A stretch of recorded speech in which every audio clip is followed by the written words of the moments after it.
is Farah Adiba, and today I'm going to talk about industrial relations system in Malaysia. Imagine a bustling factory floor filled with dedicated workers. Now, picture a harmonious workplace where employees and employers work together, understanding each other's needs and resolving conflict peacefully.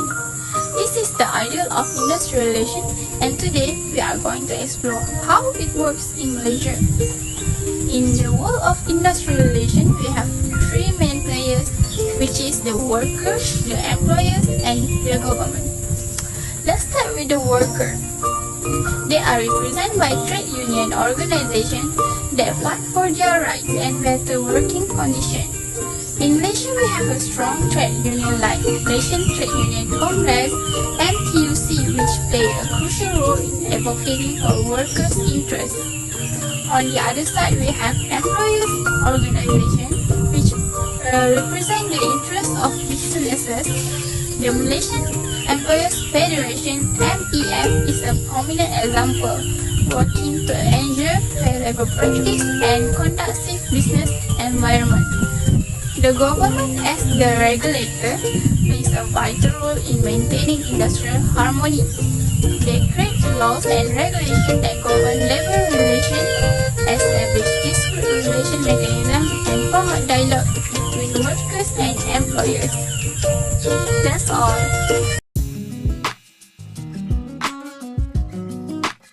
Okay, as for next, we go into types of trade union. There are public sector trade union and private sector trade union. So, public sector trade union consists of civil service, the statutory bodies and local authorities. In 2003, there were 211 unions in this sector and include the National Union of Teaching Profession and Malaysian Nurses Union. Trade Union Act provides the employees in this public sector can only perform and join unions whose members are same ministry, department or occupation. This is to ensure that discussions are possible with this employer on logical basis. Wages and other terms of services are discussed at the national level between the government and QPACs. So as for private sector trade union, it is divided into three, which is National Trade Union, In-House Trade Union, and lastly, Employees Union. So, National Trade Union is a recruit members from workers in different companies in same industry or workers in the same trade or occupation. Most of the major industry have national union. As an example, the National Union of Teaching Profession, the National Union of Bank Employees, the National Union of Plantation, and more. So, as for in-house trade union, it is formed by workers, company or organization where members are confined to employees in the particular company. In the private sector, few in-house unions have been in existence for many years, such as Malaysian Airline System Berhad Employees Union, which is no longer in existence since the establishment of Malaysian Airlines Berhad, to replace the previous airline company, which is in 2015. So we go into employers union. Employers have the equal right to form unions which are mostly known as association. Employers unions is a response to the large powerful nation trade unions of employees. What is their main objective? As firstly is to promote and protect the interests of the members, and also to negotiate and deal with the trade unions employees. Lastly, to represent their members in any dispute between individual members and employees union. So, in the year of 2003, there were 14 employee unions, of which 9 are in Peninsular Malaysia. And the most active are Malaysian Agriculture Producer Association, which is MAPA. Secondly, Commercial Employees Association of Peninsular Malaysia Commercial Industry. And lastly, Association of Insurance Employees, AIC, which is the insurance industry.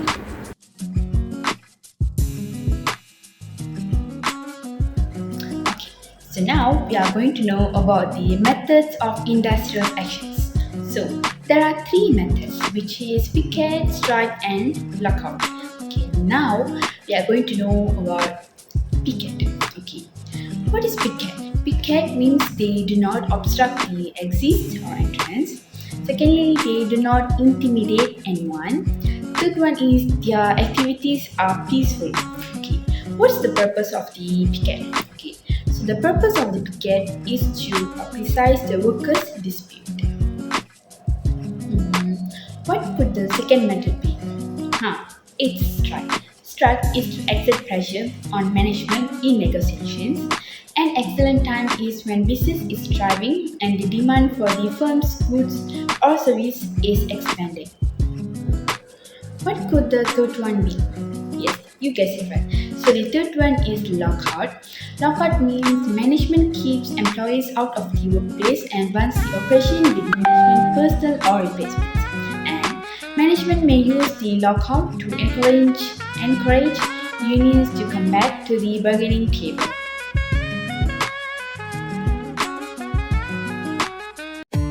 Hello friends, I'm Sejni and I'm going to explain about the procedures in solving an industrial dispute. So here we go. Firstly, direct negotiation, then conciliation, later mediation, and lastly arbitration. Alright, now let's explore it one by one. Direct negotiation. What's that?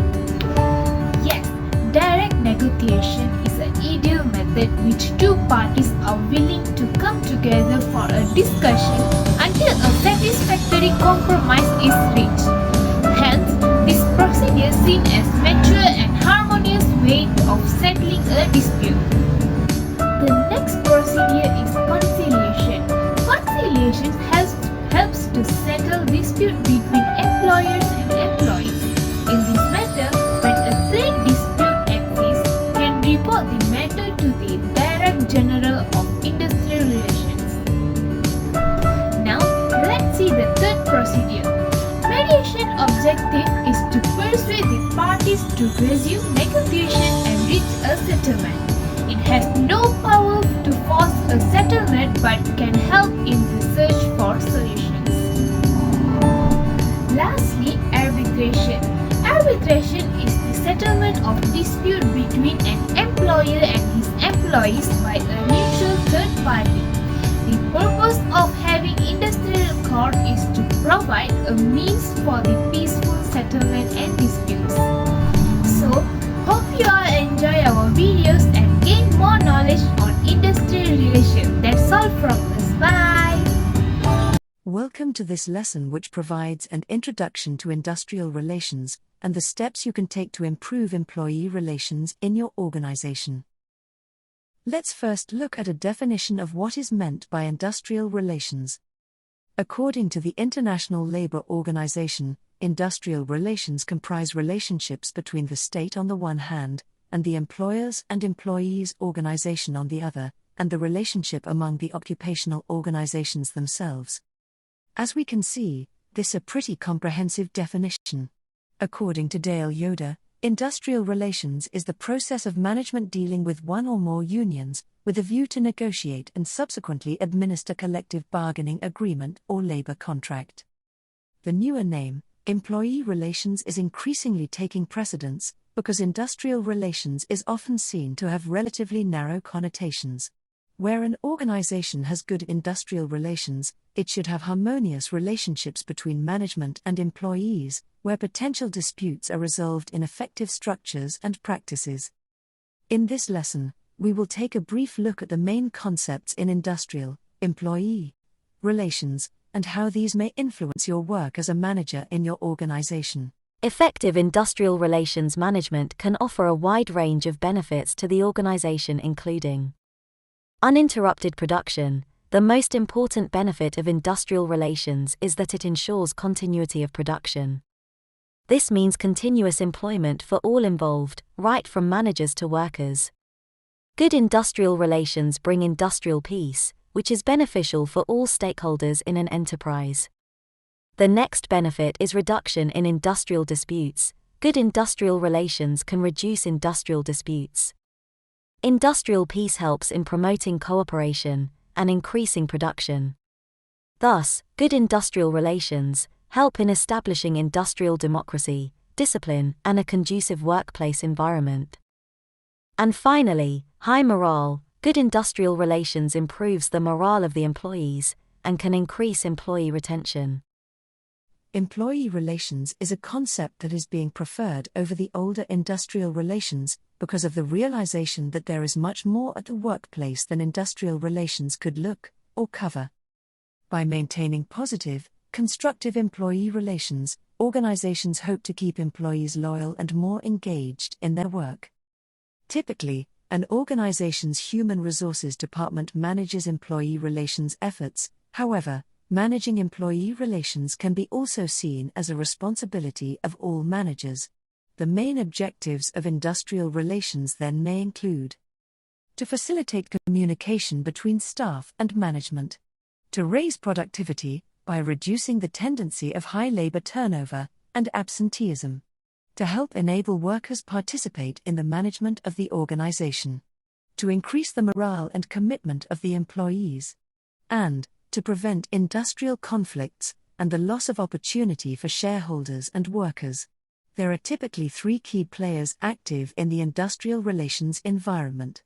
These will normally include trade unions, employer industrial relations managers, and government boards, which mediate industrial disputes, such as the Industrial Relations Tribunals in Australia. Let's look briefly at each of these. Trade unions, or labor unions in the USA, have been active in most countries around the world for many years. A trade union generally negotiates with employers on behalf of its members, advocating for improvements such as better working conditions, compensation, and job security. These unions play an important role in industrial relations, in the relationship between employees and employers. However, the relationship between trade unions and employers has often been contentious. Labor unions play an important role in the way employers and workers function together to create a harmonious workplace.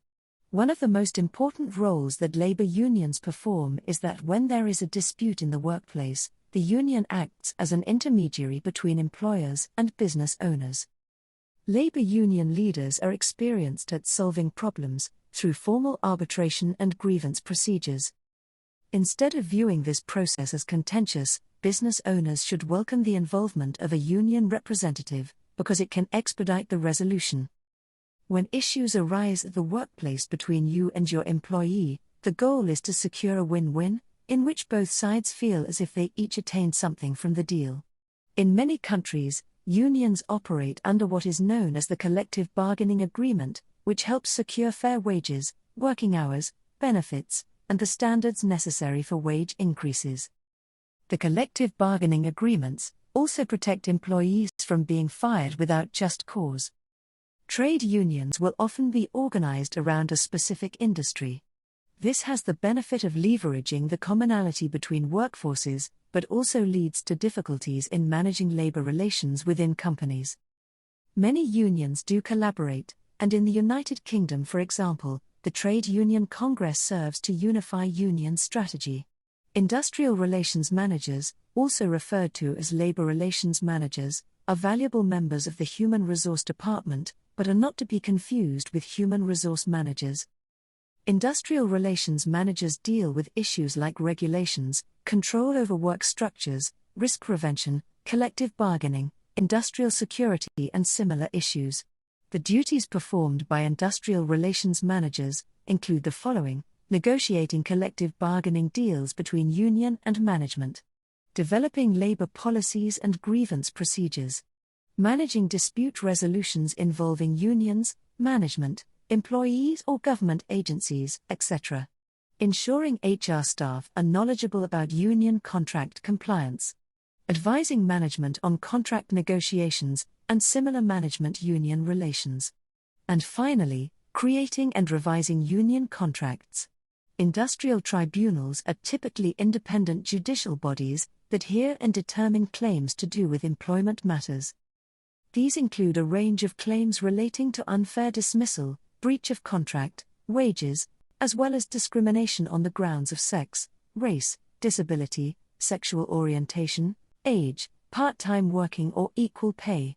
Industrial relations managers may spend quite a bit of their time in industrial tribunals, where they will represent the employer in cases brought by unions and individual employees to the industrial tribunal. The industrial tribunal will make rulings on specific cases and set precedents for further cases brought before such tribunals. They provide a vital mediating body for the resolution of potentially very costly industrial conflicts. Some of the main causes of poor industrial relations can include economic causes. Often poor wages and poor working conditions are the main causes for unhealthy relations between management and labor. Other causes for industrial conflict are inadequate infrastructure, worn-out plant and machinery, poor layout, unsatisfactory maintenance, etc. The second group are organizational causes. Faulty communication system, unfair practices, and non-recognition of trade unions and labor laws are also some other causes of poor relations in industry. And the third group is psychological causes, including lack of job security, non-recognition of merit and performance, and poor interpersonal relations are the psychological reasons for unsatisfactory employer-employee relations. And finally, political causes. Multiple unions and inter-union rivalry weaken the trade unions. Legislation limiting the power and freedom of unions can also contribute to industrial conflict. And here are some ways in which an organization can improve industrial relations. First, having sound personnel policies and procedures concerning the compensation, transfer and promotion, etc. of employees should be fair and transparent. All policies and rules relating to industrial relations should be fair and transparent to everybody in the enterprise and to the union leaders. Secondly, participative management. Employees should associate workers and unions in the formulation and implementation of HR policies and practices. Thirdly, responsible unions. A strong trade union is an asset to the employer. Trade unions should adopt a responsible rather than political approach to industrial relations. And finally, employee welfare. Employers should recognize the need for the welfare of workers. They must ensure reasonable wages, satisfactory working conditions, and other necessary facilities for labor. And here are some more ways in which an organization improve industrial relations. First, through grievance procedures. A well-established and properly administered system committed to the timely and satisfactory resolution of employees' grievances can be very helpful in improving industrial relations.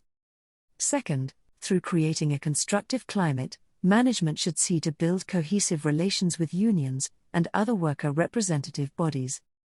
Additionally, through creating channels of communication to prevent concerns becoming grievances and industrial disputes.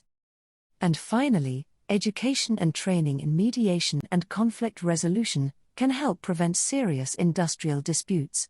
A positive climate of industrial relations, with high levels of employee involvement, commitment and engagement, can improve business outcomes, as well as contribute to employees' well-being.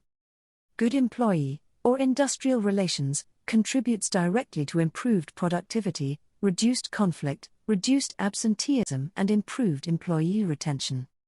Good employee relations are therefore central to the viability of most organizations.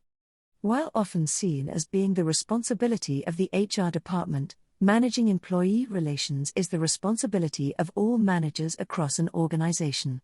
Therefore, taking the time to learn a bit about the work of industrial relations will help you advance your career in management.